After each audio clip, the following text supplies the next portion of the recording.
네, 오늘 함께해 주실 두 분 소개해드리죠. 장성철 공감과 논쟁 정책센터 소장, 김성환 시사평론가 모셨습니다. 안녕하십니까? 네, 안녕하세요. 네, 어서 오십시오. 자, 첫 해외 순방 일정을 마치고 돌아온 윤석열 대통령, 해결해야 될 사안이 산적해 있습니다. 나토 일정 뒤로 밀어놓은 인사 문제가 가장 시급했는데 우선 논란이 됐던 김승희 후보자는 결국 자진 사퇴를 했습니다. 자, 여러 의혹에 대해서 김 후보자 억울하다는 입장이었는데요. 자, 자진 사퇴한 배경 뭐라고 보십니까? 여권의 분위기를 읽은 거죠. 네.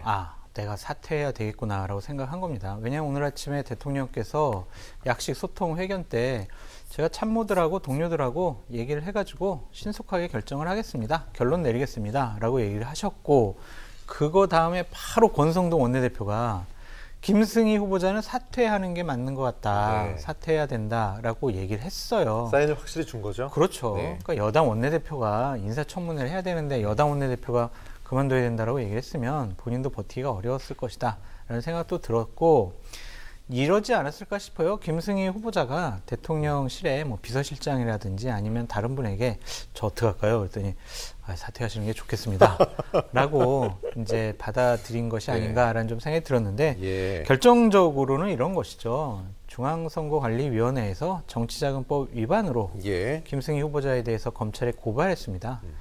이거는 도저히 버틸 수 있는 재간이 없어요. 이거는 법적으로 문제가 되는 분이 장관이 된다는 것 자체가 이건 좀 옳지 못하다라는 생각이 들고요.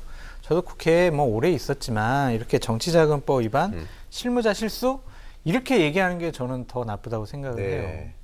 몰랐을 리가 없잖아요. 몰랐을 리가 없죠. 예. 이런 거 다 집행을 할 때 의원한테 다 보고하고 허락받고 그렇게 진행합니다. 의원 지시 없이 어떻게 실무자가 정치자금에서 저희 렌터카 비용 냈습니다. 도색 비용 냈습니다. 예. 이렇게 얘기하는 실무자가 어디 그렇죠. 있어요. 예. 저는 좀 안타깝다. 본인이 이러한 장관 후보자, 장관이 되겠다는 욕심이 없었으면 예. 이러한 불명예를 당하지 않았을 텐데 역시 욕심이 화를 부르는구나라는 생각도 들었습니다. 제가 언젠가 보건복지부 장관 자리에 막아낀 거 아니냐 이런 말씀 드렸었는데 굉장히 정호영 전 장관 후보자 사퇴 당시와 비슷합니다. 오버랩되는데 그때도 자진 사퇴 모양새긴 했지만 대통령실은 끝까지 사퇴에 대한 직접적인 언급은 안 했습니다.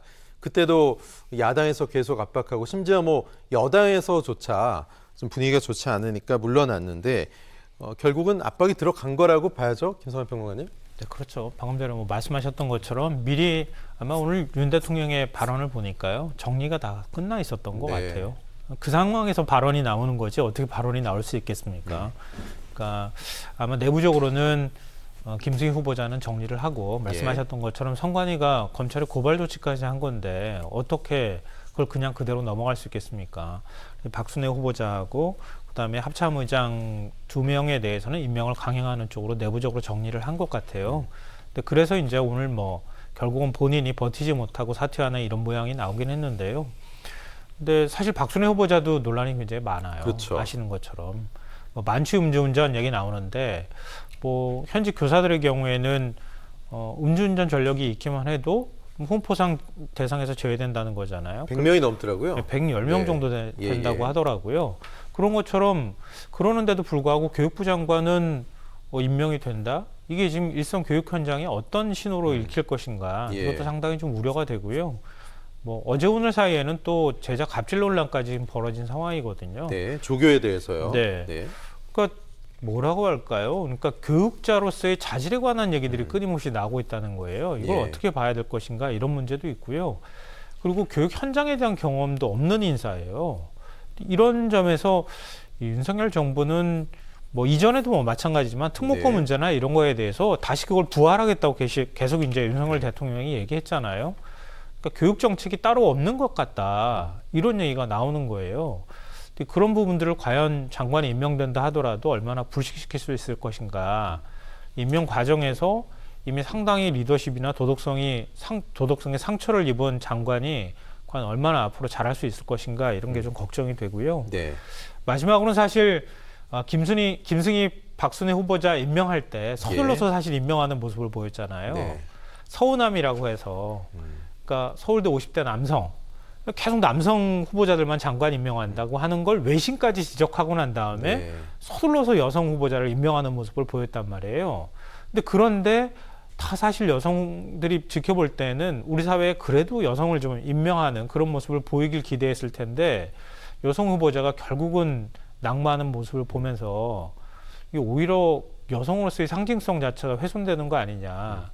그러니까 사회적인 어떤 뭐 남성이 꼭 얼마가 돼야 된다 이런 문제를 떠나서 네. 성차별 문제까지 얘기가 될 수 있는 거라서 좀 안타까워하는 분들이 않지 않을까 그런 생각이 듭니다. 예. 근데 인사청문회 없이 자꾸 지금 뭐 김승겸 합참의장도 그렇고요, 박순애 장관도 그렇고요. 계속 이렇게 밀어붙이기 시기에 좀 문제가 없다고 보십니까? 아니 저는 좀 문제가 있다고 생각해요. 네. 왜냐하면 지난번에 이제 4대 권력기관장으로 꼽히는 국세청장 김창기 예. 청장도 임명 강행하는 모습 보였잖아요. 그때도 이제 거의 최초였어요. 국세청장 가운데. 예. 합참의장도 역시 이번에 그냥 임명 강행하면 네. 인사청문회 거치지 않는 합참의장 처음이에요. 그렇죠. 군 최고 지휘부라고 할 수 있는 합참의장을 인사청문회를 거치지 않고 임명하는 것 이건 나중에 가서 상당히 큰 부담이 될 거예요. 그리고 지금 뭐 대통령 지지율에 영향을 인사 부분이 상당히 미치고 있다고 하는 네. 얘기가 들리고 있잖아요. 예. 뭐 문재인 정부 때 인사청문회 거치거나 아니면은 보고서 채택하지 않고 임명 강행한 인사가 30명이 넘는다 그러면서 네. 굉장히 비판 여론이 많았는데요. 근데 그게 결국은 하나의 메시지로 모아지는 거예요. 대통령이 오만하다. 대통령 하고 싶은 대로 한다. 네. 그러니까 이런 메시지로 국민들한테 받아들여지는 거거든요. 근데 윤석열 정부 들어서 제가 뭐 인사청문회 거치지 않은 인사까지 임명한 거 보니까 7명 세고 난 다음에 지금 이제 9명까지 되는 것 같아요.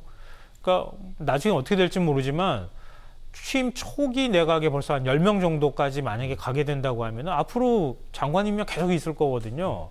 근데 문재인 정부 과연 비판할 만한 상황이 될 것인가? 거기에 이제 검찰 출신 인사들이 주요 기관장, 특히 권력기관장에 다 임명되는 그런 모습을 보였잖아요. 이곳에 대해서도 굉장히 불편해하거나 문제가 있다고 생각하시는 분들이 적지 않단 말이에요. 네. 근데 그런 문제들이 아마 국정 운영하는 데 있어서는 상당히 부담으로 작용할 가능성이 높지 않겠나 이렇게 생각합니다. 예. 대통령실은 뭐 북핵 문제 등 안보 상황이 좀 엄중하기 때문에 한시라도 공석을 유지할 수 없었다. 합참의장 임명 강행했는데 뭐 지금 김성환 평론가 얘기하셨듯이 처음으로 청문회를 거치지 않은 합참의장입니다. 글쎄요. 소장님, 뭐 파문이 없을 거라고 보십니까? 청문회 거쳤어야 맞죠. 네네. 그러니까 그래서 이분이 합참의장으로서의 역할을 제대로 할 수 있을 것이냐, 능력과 자질이 되느냐, 도덕적으로 윤리적으로 문제가 예. 있느냐 없느냐, 이건 분명히 검증받아야 되잖아요. 근데 대통령실에서 우리가 추천했으니까 네. 결격 사유 없는 것 같아. 이러면서 임명을 강행했단 말이에요. 예, 예. 그러면서 전임 합창의장 임기가 오늘로써 끝나니까 이거 안보 위협상에 있어서 공백이 네. 있으면 안 되니까 우리가 4일에는 임명을 하겠다라는 것처럼 보여지는데 네, 오늘 도어 스태핑 때도 우리가 하는 인사에 대해서는 마치 모든 건 다 옳다 이런 식으로 전문성에 대해서도 좀 과한 자신감을 보이지 않았나요? 그렇게 얘기를 했어요. 왜냐하면 네. 우리는 문재인 정권과 다릅니다라고 얘기했거든요. 네. 별로 다른 것 같지가 않아요. 예. 이렇게 인사 강행 처리하는 것에 대해서 당시 국민의힘 야당 의원들은 상당히 비판을 많이 했었고 예. 잘못됐다고 얘기를 했잖아요. 그런데 내가 하는 것은 올바른 인사 정책이고 문재인 정권이 하는 것은 뭐 합리적이지 않은 인사 임명이다? 그렇게 보기는 어려운 것 같아요. 네. 우리가 다르다. 전임 정권과 다르다. 그러려면요. 정말 국민들이 인정을 해야 되는 예, 거예요. 예. 그러니까 야당이 인정해야 되는 거예요. 야, 정말 보니까 우리랑 다르네. 문재인 정권하고 다르네. 국민들이 얘기를 했어야 하는데 본인들 스스로 자기 합리화를 통해서 우리는 달라요라고 한들 국민들이 얼마나 믿어주겠냐라는 좀 생각이 들고요. 이분 능력이 출중할 수 있습니다. 도덕적으로 문제 없을 수 있습니다. 능력 탁월할 수 있습니다. 하지만 법적으로 정해진 절차는 지키는 게 맞잖아요. 그게 바로 대통령께서 강조하셨던 법치주의에 맞는 국정 네. 운영이 아니냐라는 좀 생각이 듭니다. 예. 그래서 상당히 좀 아쉽고 안타깝고 다음부터는 안 그러셨으면 좋겠다라는 말씀을 드립니다. 예. 이거는 짧게 말씀드리고 네네. 싶은데요. 좀 걱정되는 측면이 있는데요. 그러니까 군이 흔들리면 안 되잖아요. 근데 이미 참모총장 인사를 냈잖아요. 네. 임기가 남아 있거나 제가 알기로는 한 6개월 정도 임명된 지 6개월 정도밖에 안 된 참모총장들을 다 바꿔버렸단 말이에요. 그리고 난 다음에 사실 육군 중심에 다시 군 체제가 만들어지는 거 아니냐. 특히 육군 중심 중에서도 육사 출신이 지나치게 이제 이전에 홀대받고 있다고 하는 소외의식 같은 것도 있었다고 하는데 일부가. 근데 사실 그동안에 학사나 3사 출신들을 균형감 있게 배치하려고 하는 인사 노력이 좀 있었단 말이에요. 근데 이번에는 육사 출신을 중심으로 해서 특히 육군의 인사가 상당히 뒷말이 있는 것 같아요.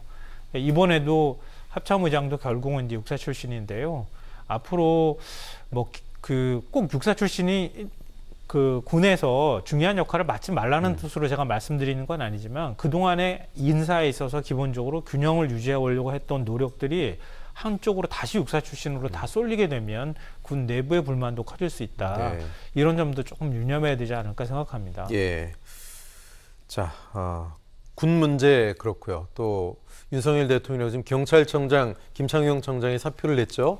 어떻게 할지도 관심인데 일단은 수리를 하고 뭐 임기가 얼마 안 남은 상태에서 사표를 낸 것도 있기 때문에 차기 청장에 대해서 인사를 하고 내정할 확률이 좀 높아 보이죠. 어떻게 보십니까? 일단 경찰 내부의 반발을 빨리 잠재우고 싶어 할 거예요. 네. 그 김창룡 경찰청장이 뭐 임기 한 20여일 남겨두고 네. 스스로 사퇴하는 모습을 보였잖아요. 일종의 이제 뭐 사의는 수리 안 한다 이렇게 얘기는 했지만 결국 경찰 내부에 이른바 이제 경찰 통제 방안으로 나오는 경찰국 신설 문제라든가 네. 인사 문제에 있어서 이상민 행안부 장관의 입김이 지나치게 많이 반영이 된다거나 또 인사 번복하는 과정에서 국기문란이라고 해서 경찰의 책임을 묻는 듯한 예. 모습을 보였잖아요. 근데 이게 복합적으로 작용하는 건데 그러니까 김창룡 청장 체제를 빨리 교체해서 경찰 내부의 반발을 빨리 좀 잠재우기를 기대하는 게 있을 거예요. 그러니까 인사를 서두를 가능성이 이제 높다 이렇게 생각하고요. 네. 내일 뭐 국가경찰위원회 회의를 연다고 하니까 예. 어떤 후보가 올라오는지는 아마 금방이면 확인이 되지 않을까 싶은데요. 예. 이상민 장관이 이미 치안정감 인사낼 때 6명 승진자 발표할 때 면접했다고 하잖아요. 네. 면접하고 이번에 경찰청장 그 6명 중에 1명을 지금 올리는 작업을 하는 거란 말이에요.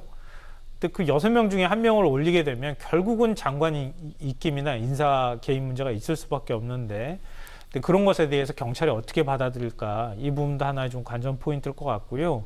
또 하나는 국가경찰위원회 경찰위원들은 문재인 정부 때 임명한 인사들이란 말이에요. 그러니까 국가경찰위원회를 거쳐야 돼요. 거기서 이제 제청을 하게 돼 있단 말이에요. 네. 근데 경찰위원회에서 다수가 만약에 이 부결하는 현상이 나타난다거나 이럴 경우에는 상당히 논란이 커질 가능성이 있기 때문에 네. 저는 그럴 가능성이 그렇게 높다고 생각하지는 않지만 네. 그 과정에서 또 다른 논쟁이 생기지 않을까 뭐 여러 측면에서 좀 걱정이 됩니다. 예. 지금 저희도 이제 여론조사 결과를 발표해 드렸죠. 윤석열 대통령의 초기 지지율 의외로 아주 빠르게 데드크로스가 나타났습니다. 근데 이번 인사 논란, 뭐 밀어붙이기식 임명 강행 이런 것들로 혹시라도 더 후폭풍이 좀 세지고 좀 지지율이 더 빠지는 게 아니냐 이런 걱정하는 관측도 되고 있습니다. 지금 부정평가가 50%를 넘었단 말이죠. 그렇죠. 데드크로스가 네. 나타났다라는 지금 평가가 많이 있고요. 세계 여론조사 기관에서 한 것이 모두 다 부정평가가 높더라고요. 네. 그것도 좀 차이가 많이 오차범위 바뀐 것도 있던데 이런 것에 대해서 대통령의 생각은 좀 아니하지 않느냐라는 예. 생각이 들어요. 오늘 아침에 지지율에 연연하지 않습니다. 국민만 바라보고 가겠습니다. 이런 식으로 얘기하셨거든요. 예. 지지율이 떨어지면은요 국정 운영 동력이 상실돼요. 그렇죠. 그러면 국정을 운영하기가 힘들다라고 말씀을 드리고 대통령 지지율이 떨어지면 가장 먼저 불안해하는 게 당이에요. 네. 당에 있는 의원들은 선거 치러야 되잖아요. 예. 대통령 지지율이 하락을 해서 부정평가가 높아요. 다음번 총선 자기네들이 아무리 열심히 해도 자기네들 당선될 수가 없어요. 그러면 국민의힘 내부가 먼저 흔들리게 되고 네. 갈등과 혼란이 일어날 수밖에 없어요. 그러면은 대통령에 대한 공격도 나올 수 있고 여당이 돌아서는 순간 대통령은 국정 운영을 정말 하나도 할 수가 없습니다. 그렇기 때문에 지지율은 정말 중요한 것이다 라고 말씀을 드리고 네. 국민적인 지지율이 바로 국정 운영에 대한 지표예요. 네. 그리고 국정 운영을 해 나갈 수 있는 동력이 되는 것이고요. 예. 그것을 신경 안 쓰신다는 것은 때로는 오만하고 교만한 모습으로 국민들께 비춰질 수밖에 없다. 네. 그래서 겸허하게 받아들인다라는 예. 정도의 워딩이 좋지. 네. 저 신경 안 쓰거든요. 저 국민만 바라보고 갈 거거든요. 예. 국민만 바라보고 가는데 왜 지지율이 왜 떨어집니까? 예, 예. 그러니까 그건 이해할 수가 없잖아요. 네. 그래서 제발 윤석열 대통령께서 지지율 신경 쓰셨으면 좋겠다라는 라고 말씀드립니다. 네, 지지율이라는 것이 국민 여론이 들어간 것이고 뭐 당원들 상대로 한 그런 여론조사가 아니기 때문에 대통령의 이런 반응도 국민들은 좀 어떻게 생각할지 글쎄요 좀 모르겠습니다.